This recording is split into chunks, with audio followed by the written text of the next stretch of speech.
Welcome to Chezuba Talks, the podcast that shines a spotlight on phenomenal nonprofits and the inspiring work they do to make a difference in our world.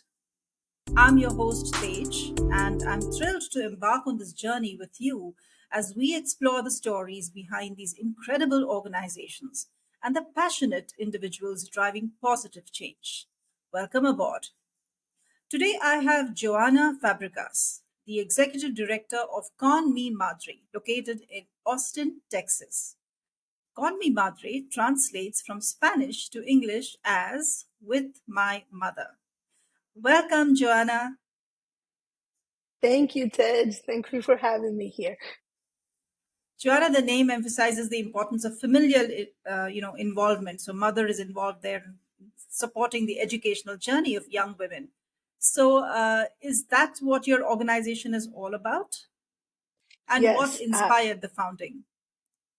Our organization, I'll tell you a little bit about the history, started as a project of the Junior League of Austin in 1992.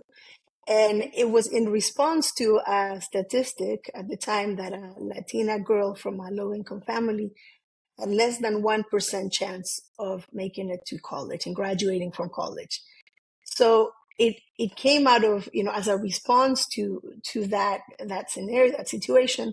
And and we developed a program that if we were going to support Latina girls in achieving a higher education, we understood that the family played a very important role in the culture.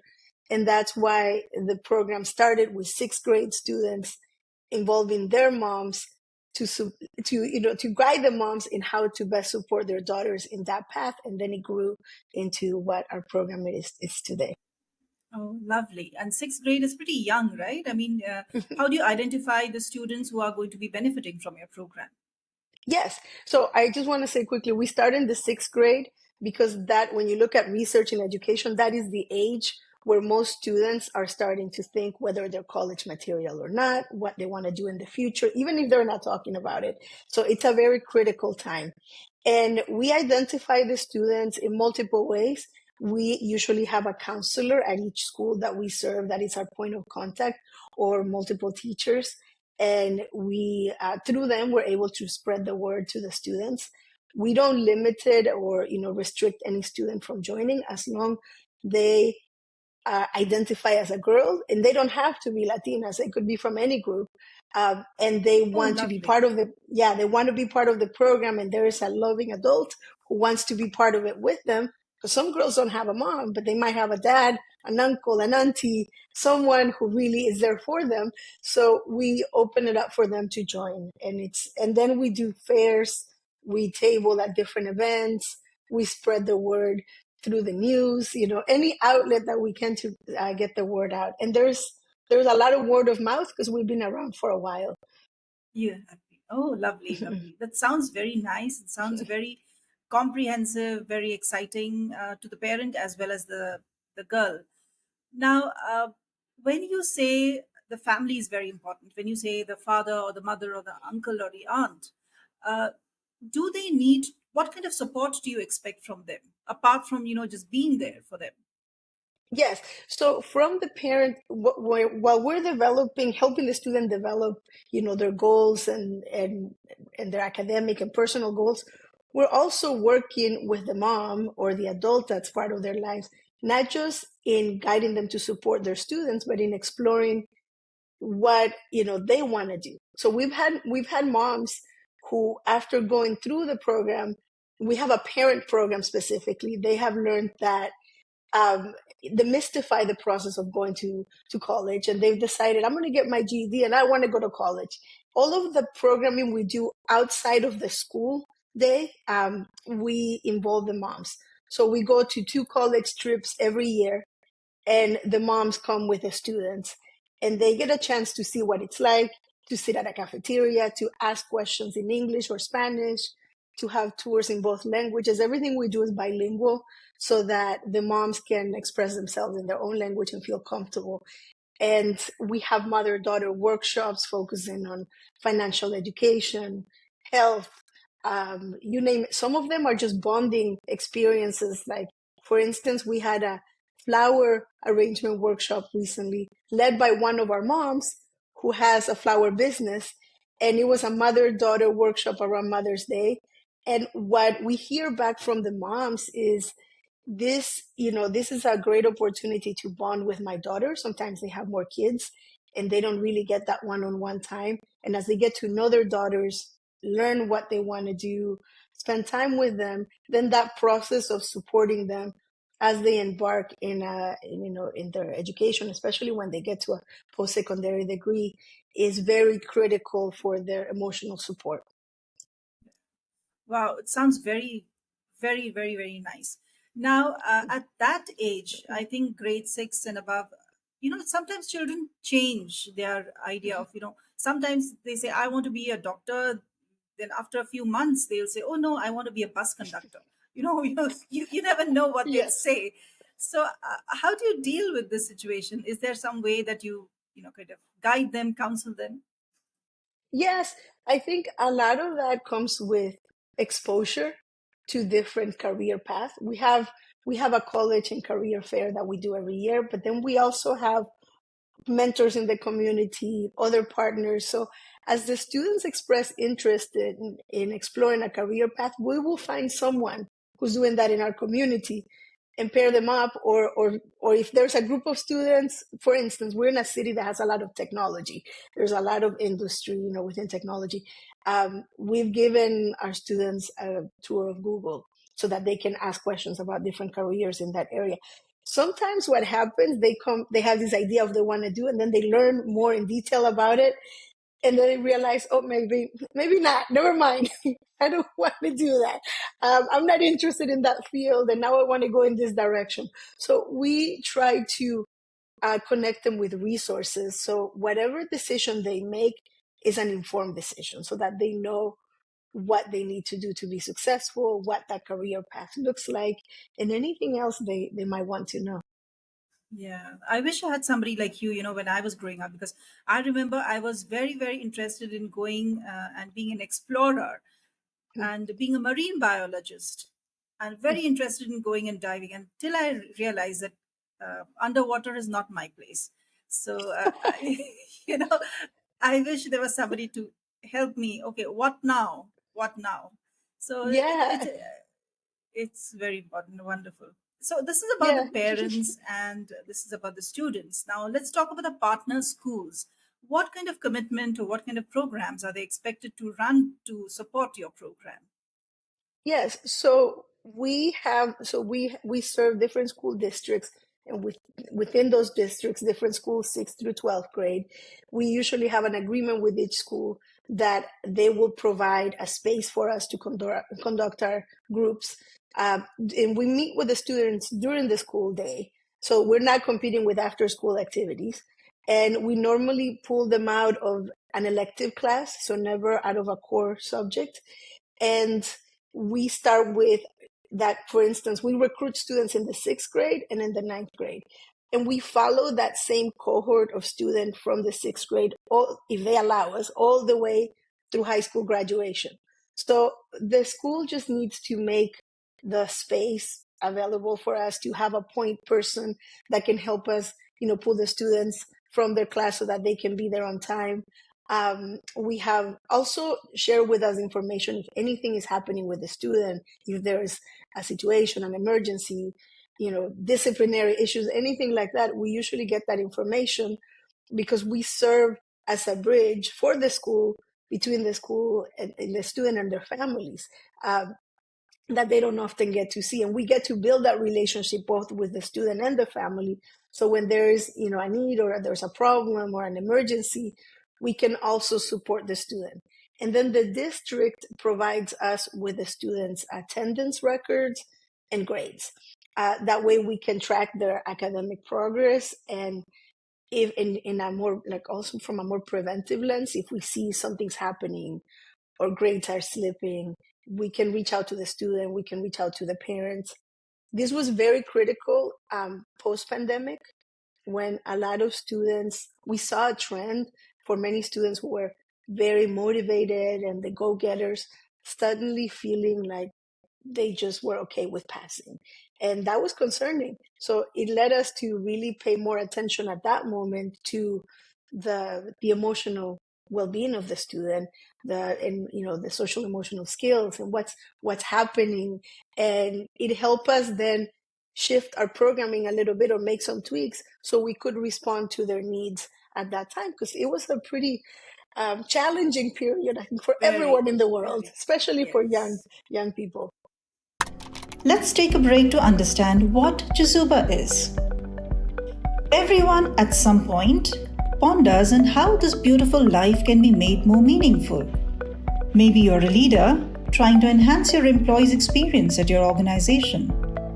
Or you already work for the community and seek volunteers with state of the art skills to strengthen your nonprofit.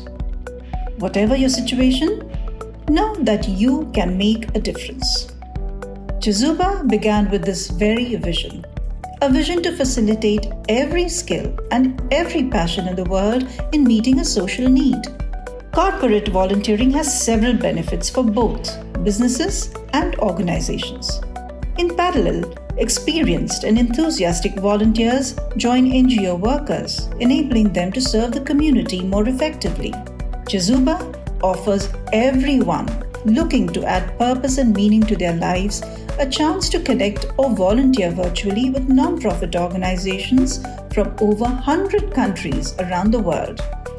Visit www.chezuba.net and explore opportunities to find meaning. Chezuba, your platform to do good. And now, back with our guest. Very true, very true. The pandemic was a horrible, horrible thing to have happened. Yeah. But so we talked about the parents, we talked about the student, we talked now. Let's talk about the community. What kind of support or help does the community give you? Yes. So we have a number of community partners that provide services that we don't provide.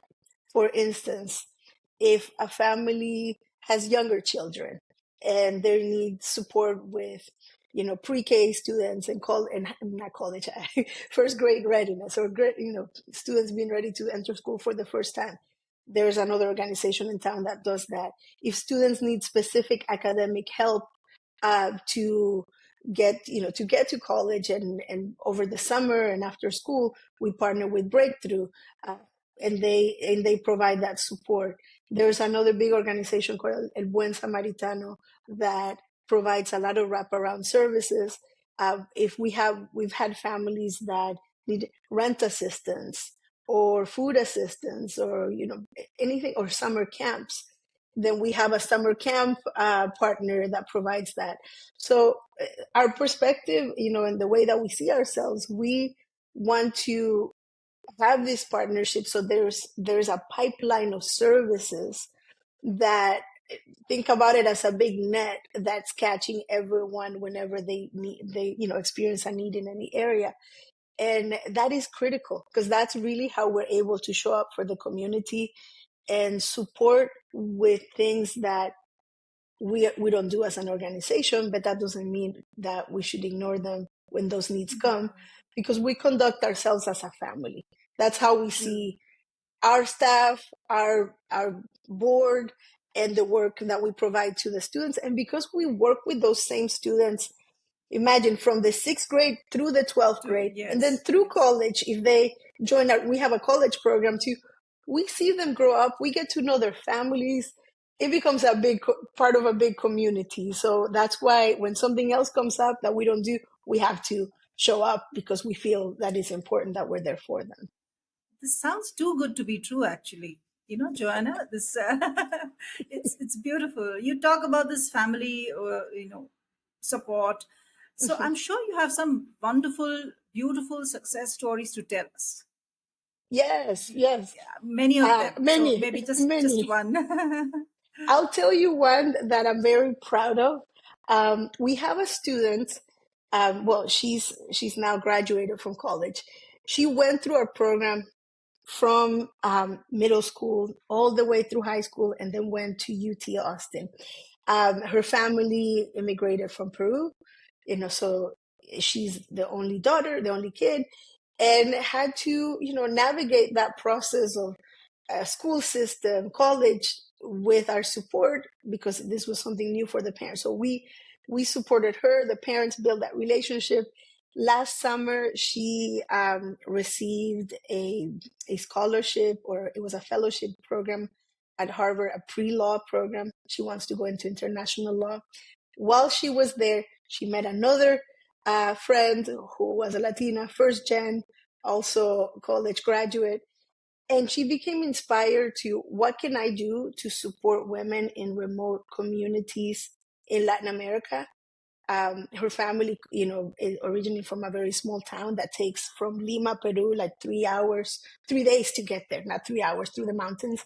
And she went back last summer with her mom, her grandma, to see that town and to learn about the needs of women, and realized that there were lots of needs, but they had access to technology. So she set up her own nonprofit, like she's just launched it, to support women along with her friend virtually in all of these communities that don't have like physical access to a lot of places very easily, and women don't have a lot of Wow. options, but they do have access to technology, and they feel safer talking about different issues in front of their computer at a library or at home. And she already is launching it, and I'm supporting part of that and bringing other people from the community to help her. So I'm extremely proud of her, and how she Yes. saw this, she just saw this possibility, and the in that she could help, and stepped up, and very smart young woman. So I'm very proud. Karima is her name. Very proud of As her. you should be, as you should be. Yeah. She's carrying like your legacy forward, isn't it? It's Yes. like that. Wonderful. So this is all fantastic. You're able to serve the community and get girls out of their you know areas which they are not able to come up from.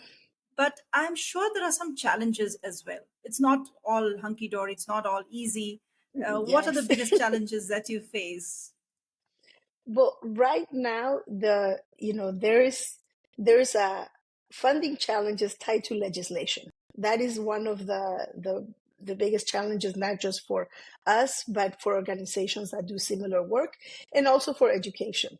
So specifically in Texas, public education has, had a lot of funds cut because of legislation, and that in turn has an impact in the organizations that those public institutions might support, or partially. Part of our funding comes from school districts, and we fundraise the rest through foundations, individual donors. So that has been a particular challenge, as school districts are suffering and are struggling. Then we receive that same, think about them catching a cold. We can catch the flu. So we have to be very proactive in how we fundraise. And also with all of these discussions around, um, you know, bills changing the landscape of diversity and inclusion, and also not seeing, suddenly a shift away from supporting organizations that focus on specific group, whether it's students of color or women or any particular group, and seeing that as discriminatory rather than as a need in our community. That's also a big challenge in the space that we're in right now.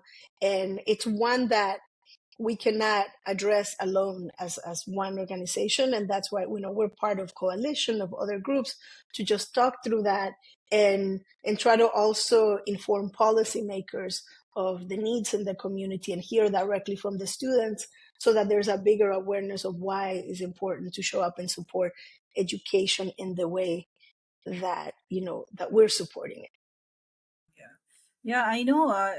It's a long road, and it's a road that has a lot of obstacles, but still, you are going strong.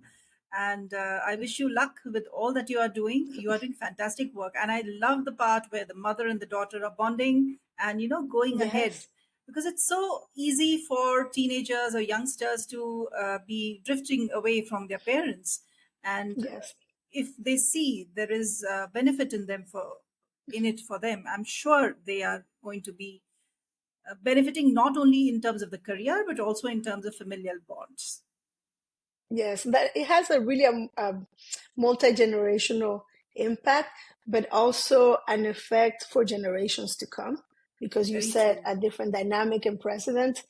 And and one thing that our families learn is because a mom didn't go to college or didn't have a Hmm. higher education, does Hmm. that mean, or a dad or a family member, does that mean that they're not critical in the success of their Right. student once they're going through a post-secondary education? Because it's that emotional connection which is going to be the Yes. most important thing in supporting that student through that process, whether they're in the same town, city, or they're not. That emotional tie is Yes. what students look to when things get difficult. Right. I wish more people would understand this, thing that you said. I think the world would be a much better place, and students will be much in better mental health if everybody understood this. Yes, yes, Yeah. Thanks, definitely. Joanna. It was lovely Thank talking to you you. so Thank you so much. much. Yeah, thank you, Ted, for the great questions. I really appreciate it. And thanks for giving us this platform. It means a lot. Thank